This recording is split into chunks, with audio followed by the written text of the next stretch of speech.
Welcome back, everybody, to Take Two Podcast, and I am very excited to have this little chat today. God bless hashtags. Let me tell you guys that, because if it weren't for hashtags on the Twitter, this interview might not have happened. And I'm very happy for social media and getting this connection with IAN NELMS. He is one part of the Nelms Brothers. They have written and directed a movie that Tony and I just talked about on episode 216 and are begging people, go watch this film because it is simply a lot of fun. And that's the movie Fatman. I've got IAN NELMS on here. Sir, what's going on?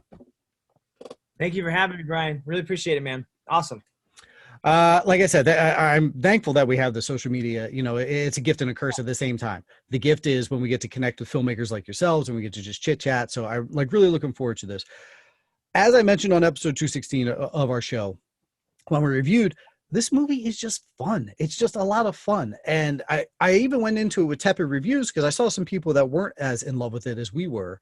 But then we sat back and watched it. And I've been telling everyone under the sun, listen to me. Mel Gibson is Santa Claus and a kid gets coal, hires a hitman to kill him. Just go. Just like, that's it. That's all you need. You know, don't overthink this. Just go and have fun. And we absolutely did. Where did you guys even come up with this crazy premise? Well, we've all seen Tim Allen, you know, the Tim Allen version of Santa Claus, very different from ours, but, you know, the very family-friendly version of Christmas and Santa. And then we've seen, you know, Santa come down your chimney with a hatchet. And what we haven't seen is a very grounded version of Santa. And we thought there was room for it. I remember just give a little bit of context to kind of our flavor and like where we were coming from with the ideas. Like two of our favorite films and the two DVDs we first bought was Eshin bought the DVD of Unbreakable and I bought the DVD of Unforgiven. Two uns. It was, but that mix of kind of Western, you know, a fallen.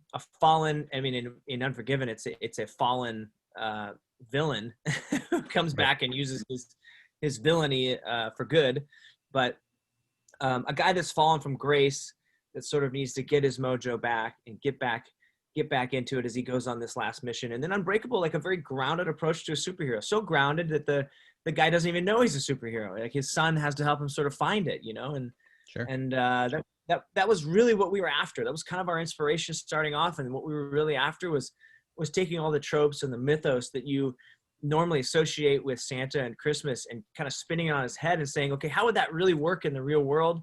And how can we ground it? And how, like, even like the elves' bells on their shoes, we were like, okay, I mean, it's not in the movie. We didn't come up with we didn't want to, you know, have some exposition saying it, but all the rules that we were attacking were stuff like, okay, well, why would they have bells? Well, it's not just for decoration. Like there must be a practical reason. There's a very practical being. So maybe they are working in a factory environment and they need these bells on their shoes because when you come around a big machine or you come around a corner, you want to make sure that you can hear, you know, you can hear somebody. When you're mountain biking, you have a bell on your bike at times because you're coming down a trail in the opposite direction. You want those people to know because they can't see you on a blind curve.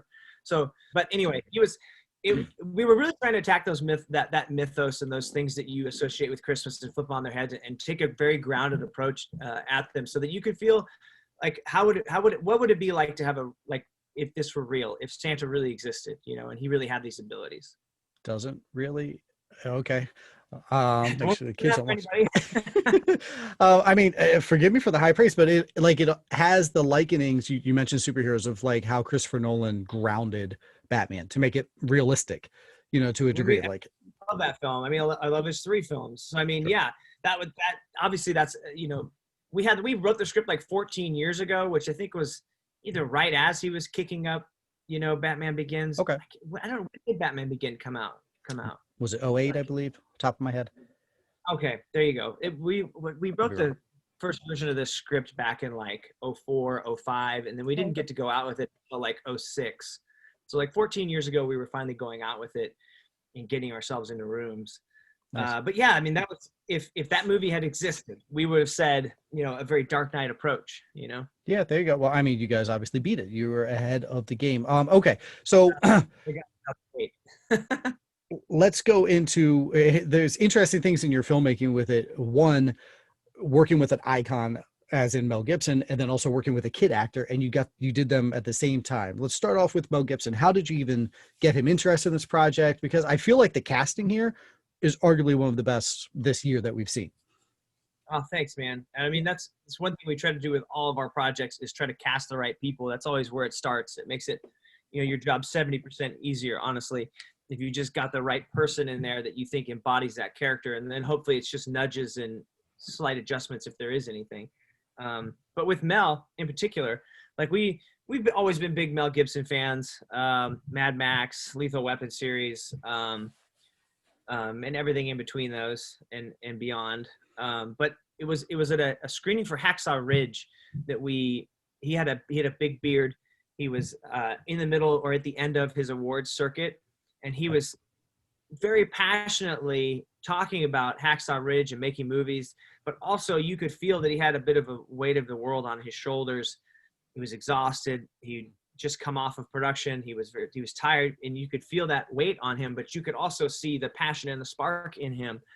And we looked at each other and we were just like, man, that's him. Like that's the vibe we want for Chris. Like a guy who's kind of, down and disgruntled with what he thought Christmas was going to be and where he's at in his life with it. And how do I get this back? How do I get this mojo back? And yeah, we could just see it on him there. So that when he, like two or 3 years later, we were able to actually approach him for the role. We had done a movie called Small Town Crime, which showed that we could do the tone. And that was for 14 years, that was the big question when we go into rooms. What's the tone of this? What's the tone of this? And we're like, at first we're just like, oh, it's on the page. Can't you read it? And they're like, no, I need to see a movie that you've done that kind of has that tone to it. So finally we got Town Crime. And when we went in there with the script, after that, we were able to point back to that film and say, it's like that. It's got a little bit of Western in it. It's a crime thriller. It's got dark comedy. It's got drama, but it's all very grounded. And that was what got us that movie. That's so awesome. Make this movie with Small Town Crime. That's so awesome. Yeah, it was amazing. We thought we were maybe a movie or two away from doing Fatman, just because we know what a hard sell it is as far as like concept, and it's Christmas and it's crazy, and we got the script off to Mel, agent to agent, as we were trying to put it together. And we were also talking to producers and financiers at the time, and it was like, okay, how do we, like, there's always the chicken and the egg, the actor and the financing that you're trying to balance. And we had reached out to him. We were a couple weeks out, and we were like, oh man, is he going to respond to this? I don't know. You just never know if they have time, or if they get the material, if they like it. And I was answering a bunch of emails from producers at that point, and I got this email in my box that said, hey, really dug the script. I think it's really funny. Let's sit down for a chin wag. And I was like, well, what is a chin wag? But there was no sign off, so I didn't know who it was. It didn't say, and his email wasn't, Braveheart 26. So there was no like, it's a moniker. So like, I was like, okay, I don't know who this is. Oh, thank you very much. I thought it was another producer. Hey, great. We'd love to meet up and talk about it. Who am I talking with? And he's like, oh, this is Mel. Sorry, I forget to sign off sometimes. And I was literally just like, oh my God, we were just ecstatic. And I think Ash and I hugged. we were pumped. They said, hey, you've got a 45-minute meeting at a cafe with him. And we're like, all right, great. And that turned into like 3.5 hours of us just talking about movies and life and Fatman. And it was this kind of amazing moment in that meeting when he started talking about the moment where he's standing on the balcony, he's looking out over the elves, and he's like, that moment, he's like, I feel like I would be so down. It's such a hard moment for me to tell them. I'm almost be in tears because I don't want to tell them. And we were like, yeah. And he goes, and I think that's what's going to make it so funny. And we're like, exactly. Like he really got the layers we were trying to pull off with the grounded approach. He really was able to sort of digest all that very quickly. Forever. My brother's an incredible golfer, and don't ever tell him I told you that, but I'll occasionally caddy for him. You'll never admit it. No, I'll never admit that. That's the one thing he can beat me at sports wise. But there's many times where I'll caddy for him just for fun. And, I'll hand him a club. He'll hit it. He'll knock the ball on straight. But there's other times I'll hand him a club. He's like, why did you hand me the 7? But I just felt like there's always a weird dynamic between he and I, where sometimes our brains are literally connected as brothers do. And then other times there's the butting of the heads, what have you. How does that work with you guys? Is that a type of thing where at times you don't even have to talk, and then other times you're like, what the hell are you talking about here? Yeah, it's interesting. Like we from a young age, we synced up on as far as like taste and what we like, because we lived in a very rural environment. It was either get along or be very lonely. So we would like walk the mile and a half into town. We lived in a town of about 3,500 people. We'd walk a mile and a half into town and go rent a bunch of movies over the weekends, and we'd watch them all. We rented that store out. Our mom also was a big Clint Eastwood fan, so she got the Clint Eastwood collection. So every 2 weeks, we would get a new VHS copy of Clint Eastwood's new classic that was coming out or that had already come out. And we watched, obviously, the Dirty Harry stuff to death. We watched all the Leone Westerns and like Josie Wales and the stuff he directed himself. And then we watched Iger Sanction, Firefox. We were Eastwood nuts, and we just watched everything he ever put out. So the combination of that, our parents being professional photographers for like 20 some odd years, we had kind of a round base of like, we knew we didn't ever want to be in the photography business, which is what we told our parents, which didn't work out. Technically, we're in the photography business. Sure, yeah. They get a kick out of. But that kind of cemented our tastes together. And from there, you know, when it came time to make movies, like we were pretty synced up in what kind of movies we liked and what kind of genres we liked. And so when we write or when we work together, it's pretty in sync. Like we'll toss ideas back and forth and we won't quit until we both like them. Same thing when we're directing, like the scene doesn't go down or we don't say we're good moving on until we're both happy with it. And same in the editing process, like we edit, we throw those scenes back and forth and just keep working them until we're both happy with them. And that's really how it works. Luckily we have similar tastes and we just don't stop until both of us really, really enjoy it and like it. Wow. That's awesome. That's awesome. Your dynamic is able to even still work that well together, and that you have that set. Like we're just going to make sure we get it right at the very end. That's very cool. If we get hung up on here, I'll just call you back. Is that okay? No problem. Okay. So you did work with Danny Glover in the past. That was amazing too, right? So that we've got the sort of Lethal Weapon dynamic duo. Yeah, it's kind of amazing. There are rumors of a Lethal Weapon 5. Is that you guys? Are you doing that behind the scenes? God, I wish. I was trying to steal some breaking news right there. I know that every time we've talked to Mel about it, because we like to push him about it too. We're like, when is that coming out? Like, we're big Lethal Weapons fans. He says that Dick Donner still wants to do it. I mean, Donner's in his 90s, but Mel says he's still got it, man. He's still got it. He's still there. So he was cool. Like, yeah, Donner's gonna do it. He's still got it. He's amped about it. He's still pumping that script and still working on it. So I know every time they ask him, he says, hopefully any day now, you know? So I know as much as you do on that one. Darn it. All right. Speaking of Donner, I'm going to segue into Superman #1, which is a short film awesome. That you guys did. I mean, listen, you can see I'm a big Superman guy. So as soon as I saw in your filmography there, something about Superman, I was like, oh, I got to find and watch this. It's on YouTube at the moment. Or if there's somewhere where people have to pay for it, let me know and I'll edit in that part. Oh no, it's where you should find it, YouTube. There you go. I thought it was really cool. I loved watching it. You know, the one guy has the Superman #1 comic and can't find it. And that's actually my brother who says, where's my comic book? Oh, really? Okay. Very cool. Yeah. It was just like I was like, I've been in these comics. No, I don't have the Superman #1 or the Action Comics #1, whatever you guys are going for. Myself, I was like, I've totally been in these combos. One person's just like, who cares? Another person's like, you don't understand. It's worth this, but then I don't even want to ever read it type thing.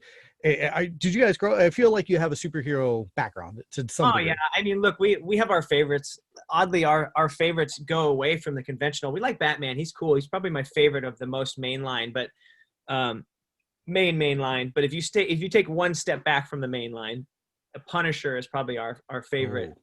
Nice. Is probably our favorite just because of how grounded and vulnerable and human he is. Like that's the one thing we really like about superheroes are people that they're just a tinge above. You know what I mean? It's like it's more of a mentality rather than you know he can fly around the planet. You know, sure.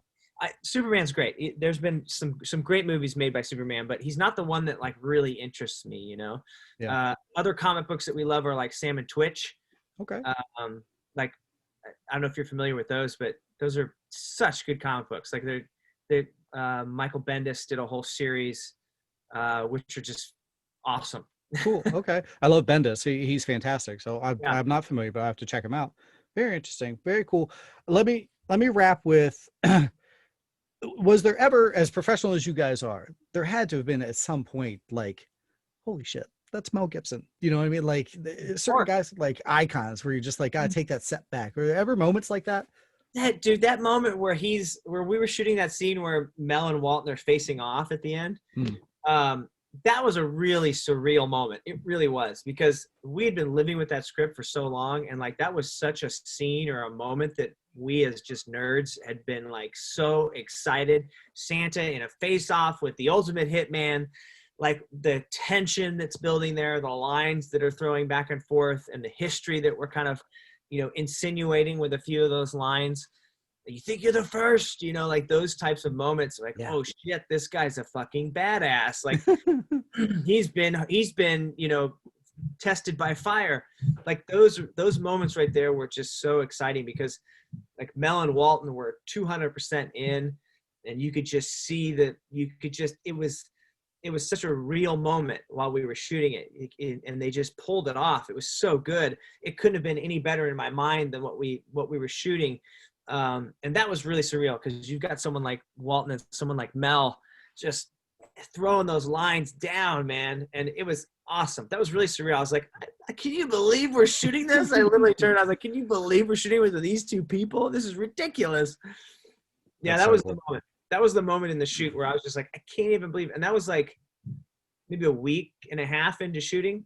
Oh, wow. Yeah, I came pretty early. The surreal moment came pretty early. That's so cool. It was nuts, because that was the moment I was jonesing to shoot.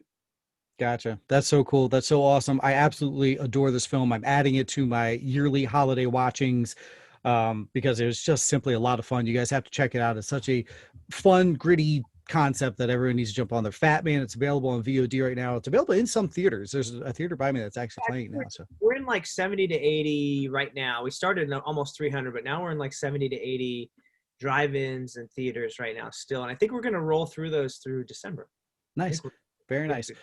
Folks, check it out immediately. Go watch it. I promise you'll just have a fun time. And then check out IAN Helms, the Nelms Brothers, .com, right? NelmsBros.com, I believe it is. Yeah, we're at NelmsBros.com, and then there's Nelms Bros on Twitter, Nelms Bros on Facebook, and then you can find me on there as well under IAN Nelms. I'm running around on Twitter and Facebook as well. For Take Two fans, we'll tag it on all of our stuff as well. It'll be easier for you guys to find. Fatman is out right now. Go check it out. I absolutely loved it. IAN, thank you so much. Tell your brother he owes us big time. We're going to have to do it again. That's it. We're going to have to do it again. Sold. Thanks for coming on Take Two. Thank you, Brian. Appreciate it.